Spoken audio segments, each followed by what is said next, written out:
Back at it again, riding, enjoying the scenery. Hey, what's up, peeps? I'm getting my Clark Kent on. As you can see, I have on my glasses.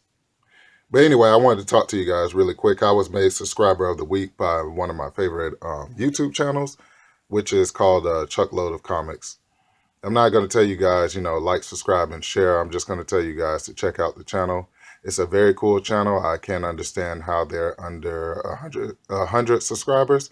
It makes no sense to me, but if you guys get a chance, go ahead and check out that channel. And thank you guys over at Chuckload of Comics for making me the subscriber of the week. I'm very humbled by it. I don't take it lightly. And peace and hair grease to my comic book community that's on YouTube. All you guys are awesome. I love the smaller channels more. I'm sorry to say, big channels. Once you guys get kind of big, it kind of loses the umphness, you know what I'm saying? Or the kind of like hunger, you know what I'm saying? It's more easier when you have 1 million subscribers. But when you have under 100 or you're just barely over 200, you're more hungry, you're more aggressive. And that's what I promise you I'll always be. When you check out Fred Hall Direct Edition, I'm going to always give you the creme of the creme. I'm going to always come at you humble, and I'm always come at you aggressive. So peace and hair grease to the comic book community. I'm not, taking a dump on the bigger channels. You guys are awesome too. I still watch you guys. One of my favorite is Tom Ryan. But special shout out to Chuckload of Comics. I really appreciate it. What's up, comic book peeps? Welcome to another episode of Direct Edition. The channel is Fred Hall Direct Edition. And today we're going to be doing another comic book haul. But I had to show you my amazing 31-inch Ultimate Spider-Man. Now this is pretty cool. This is what started me back in collecting action figures. I hadn't collect action figures for like a good period of my life since I was a kid. But when I saw this in Toys R Us, I had to pick it up, man. And the funny thing is when I did pick it up, I came home, I told my wife about it, and she said, you should go back and get it. So I went back and I got it, and I put a seatbelt around him the whole way home. So this is one of my first adult collecting action figures. I love the 31-inch line. If it's a cool character, I'm definitely going to pick it up. I have a 31-inch Spider-Man. I have a 31-inch Dark Knight Returns Batman. I have a 31-inch Superman, 31-inch Darth Vader, and a 31-inch, what's his name, from Star Wars Rebels. What was his name?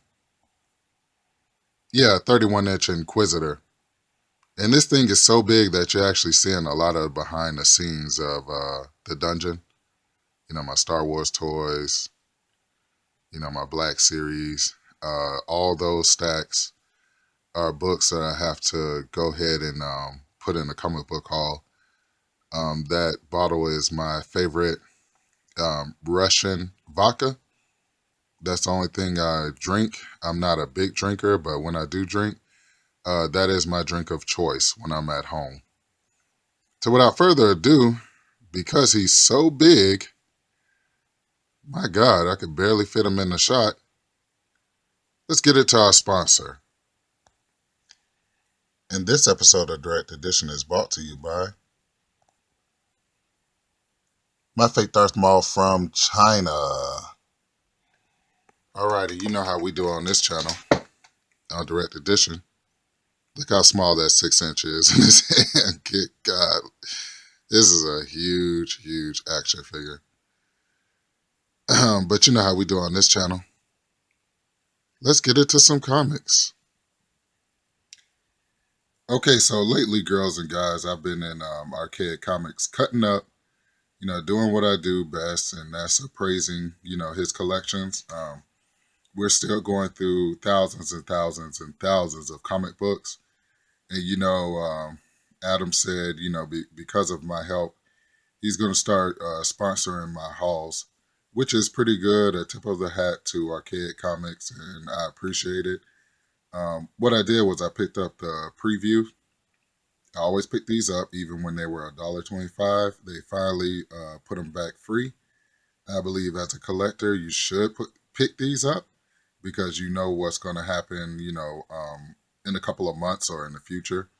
So I try to always pick up the previews. So this is pretty cool. And when I pick them up, I do pick up two. My homeboy Samuel Trejo was like, I can't believe you bag and board your previews. You're damn right I do, because I like them. All right, so I picked up this Astonishing XMen sketchbook. It was free. Anytime I'm going through the collection, I do notice that people are like me.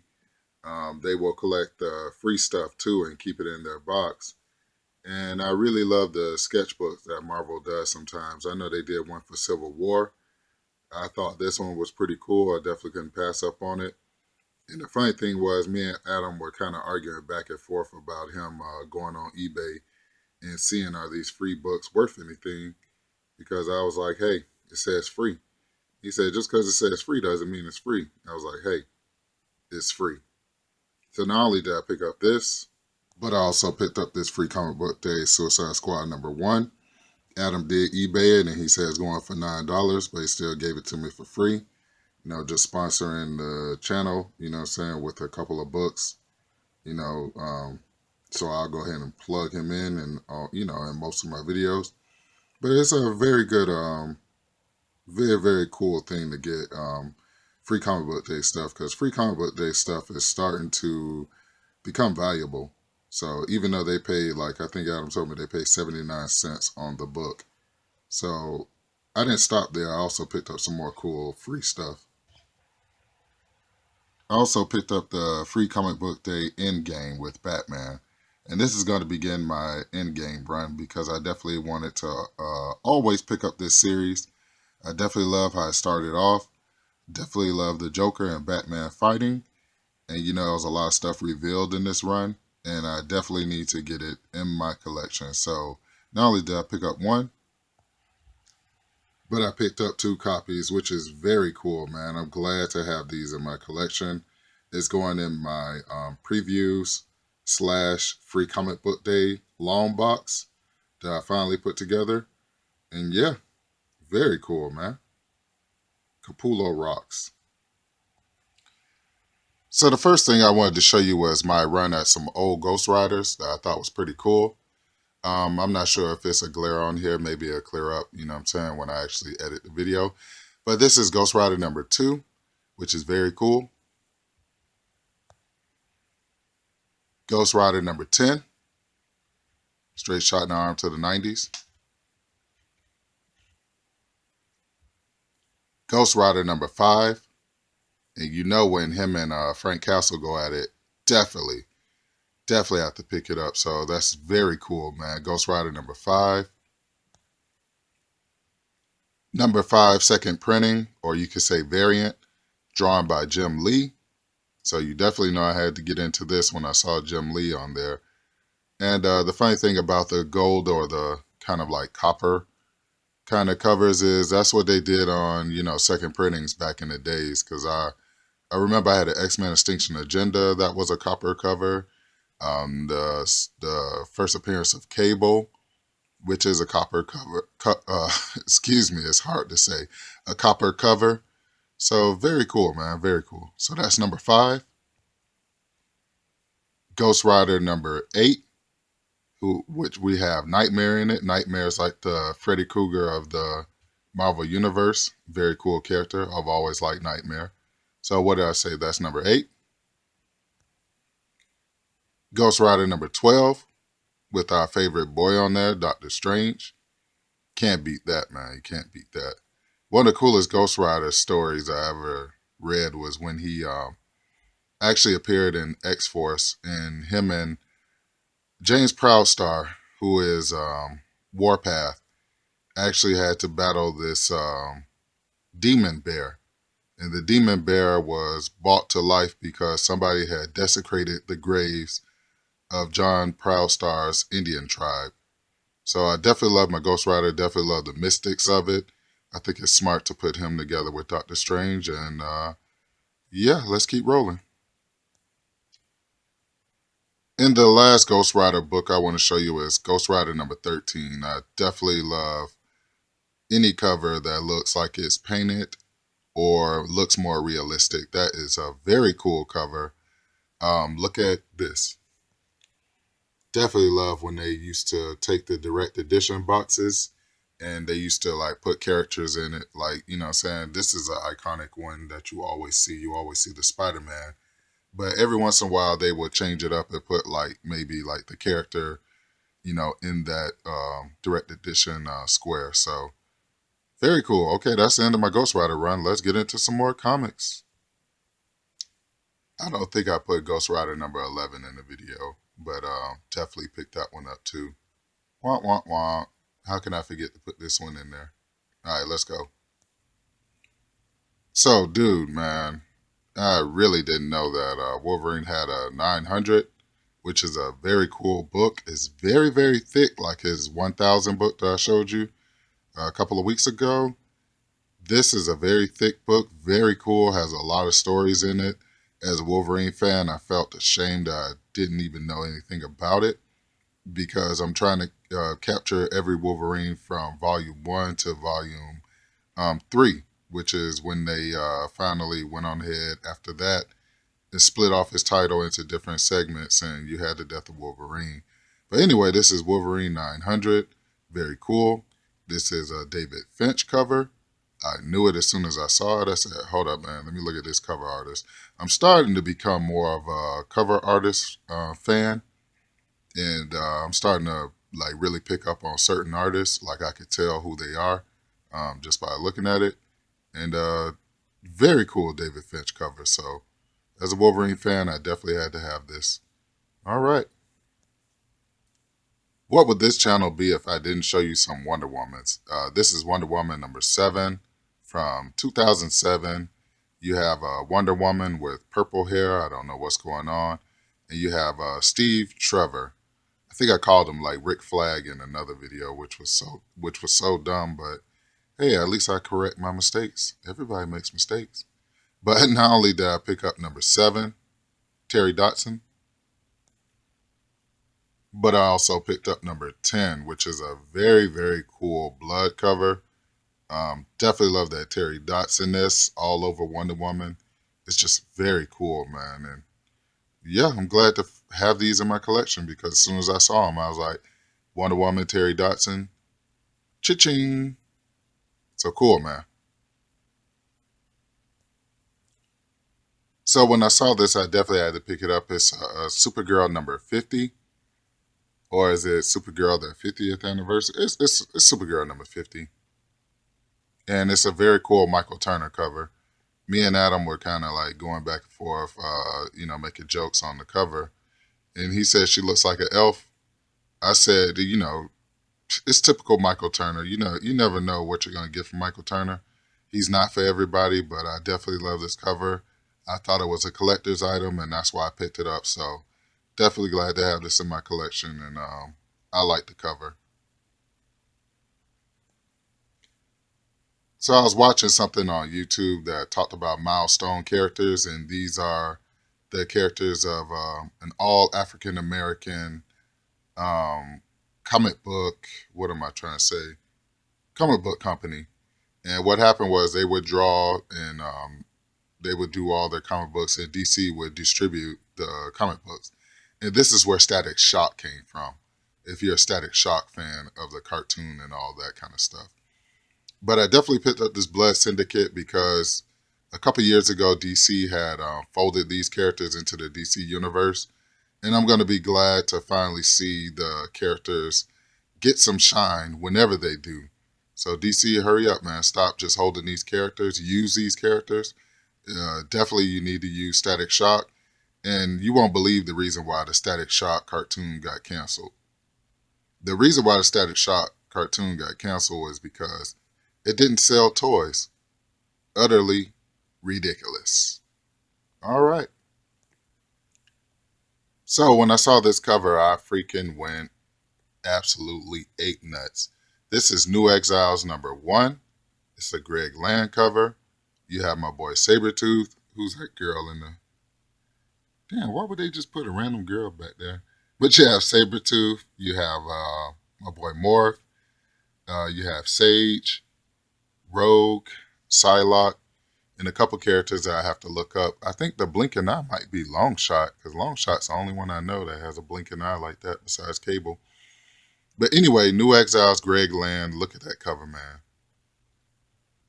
Wow. This book is awesome. Definitely have to go ahead and crack it open and read it. And yeah. Definitely had to pick up this Uncanny Origins Storm to go at my Uncanny Origins, what is his name? Venom. Storm has no nose on the front cover, but it's all good. You know I love Storm. She's my favorite. And definitely had to pick this up. But this is such a 1996 comic that you can look at this comic and understand why people like myself and, others that grew up in the 90s kind of, dropped comics in 1996 around that era. The reason why they suffered so bad because the artwork was very cartoony and gimmicky. And then, when they started bringing back serious artists like David Finch, Mark Silvestri, Clayton Crane, Jim Lee, when you started bringing those back, that's when we started getting back into comics. But 1996 was, oh man, that was so rough.